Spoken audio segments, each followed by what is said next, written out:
Hello students, welcome to your science class. I hope all of you are following the chapters we learnt till now. You know, we are learning chapter 9, the living organisms, characteristics and habitat of your NCERT science textbook. Throughout the chapter, we will recall a lot of things we already know, and also we will learn new facts in addition to that knowledge. This chapter is completely about the way of life of all the living organisms and the place where they live and grow. Let's begin today's class. Today, the topic in this chapter that we are going to learn is a journey through different habitats. Let's recall what are the two major habitats: terrestrial habitat and aquatic habitat. Yes? Let's start understanding and learning some terrestrial habitats. Terrestrial habitats are those that are found on land like forests, grasslands, deserts, shorelines and wetlands. Terrestrial habitats also include man-made habitats like farms, towns and cities, and habitats that are under the earth like caves and mines. Among all the terrestrial habitats, first let's learn about deserts, which is a terrestrial habitat. What are deserts? A desert is a barren area of landscape where little rains occur and living conditions are not suitable for most of the plants and animals. The temperatures there are usually extremes. We discussed the abiotic factors of a desert and the adaptations in camels. What about other animals and plants found there? Do they also have same kind of adaptations? Let's learn. Some desert animals like rats, snakes, etc. do not have long legs like a camel. To stay away from the extreme hot conditions, these animals stay in burrows deep in the sand during the daytime. They only come onto the surface when it's cooler during nights. The plants that grow in desert area are so typical from the other ones that grow in conditions where they get proper water availability. Let's see how these desert plants adapt to such extreme conditions at the regions like deserts. Let's understand this concept by learning through an activity. Take a potted cactus plant and a leafy plant. For both the plants, tie polythene bags to some parts of the plant. Leave these plants undisturbed for a few hours in a hot sun.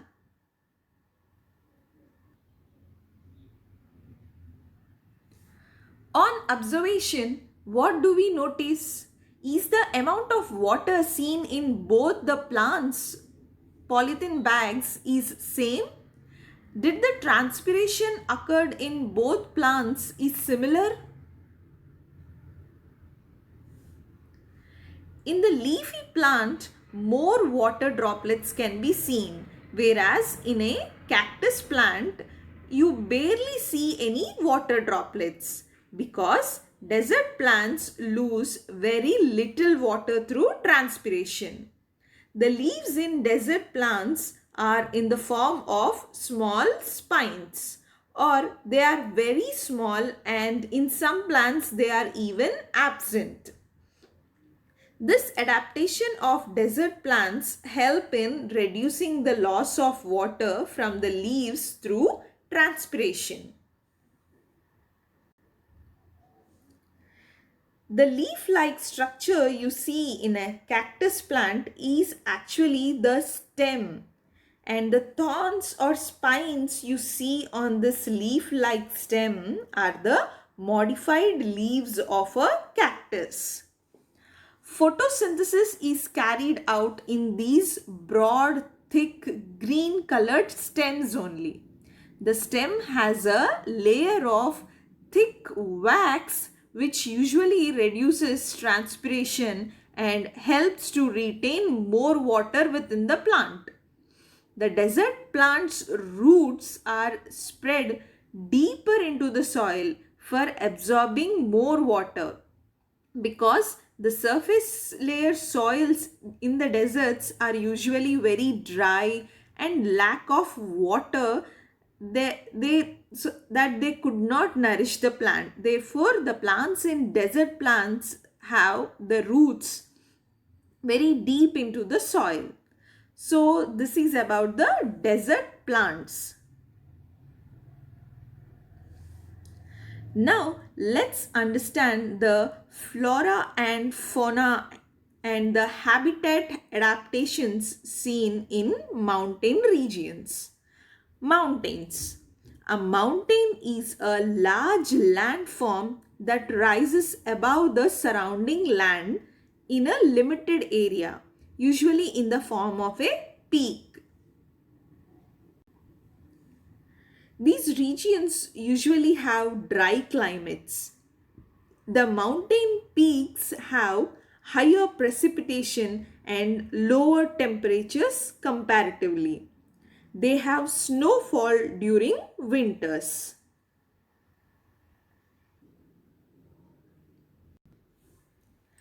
Coming to the flora and fauna, there are a large variety of plants and animals living in the mountain regions. Have you ever keenly observed the trees in mountain regions? Their shape, leaves, height, branches of the tree, etc. of a tree that grow in mountain regions? Have you ever noticed them properly? We usually do not find the normally growing trees in the mountain regions. That the trees are not always green, leafy, and they do not have widespread branches, and they are not so large and huge bushy trees found in mountain regions. They are a little different in these aspects. The trees found in mountain regions are normally cone shaped and they have sloping branches.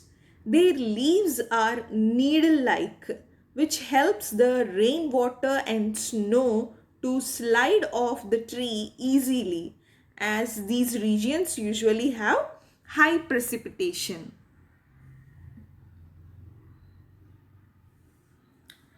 Not all the trees found in mountain regions are also in cone shaped with needle like leaves, but also there are different kinds of trees seen here which may have a different kind of adaptations to survive on the mountains. But most of the trees are in the shape of cone shaped, having sloping branches, and the leaves are needle like, and these are the adaptations made by that kinds of trees which live in mountain regions for their survival.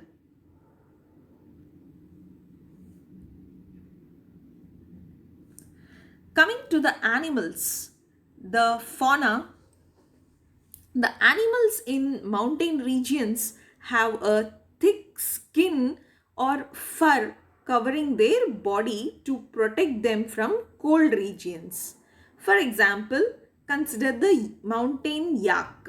It is the yak is one animal, which have long hair on their body to keep them warm all the time. Another animal found in mountain regions is a snow leopard, which also has a thick fur on its body, on its feet, and also on its toes. This thick fur on its feet and toes help the snow leopard to walk freely on the snow, which is very cold. It does not, it warms it, this thick fur even on the feet and toes warms the snow leopard, and it can take its footsteps easily even on the cold snow surface.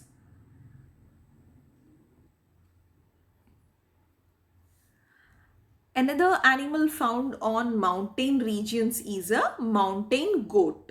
A mountain goat has strong hooves, which means the hard part of the foot that help the mountain goat to run up the rocky slopes of the mountains. Here you can see in the image, those are the hooves of a mountain goat.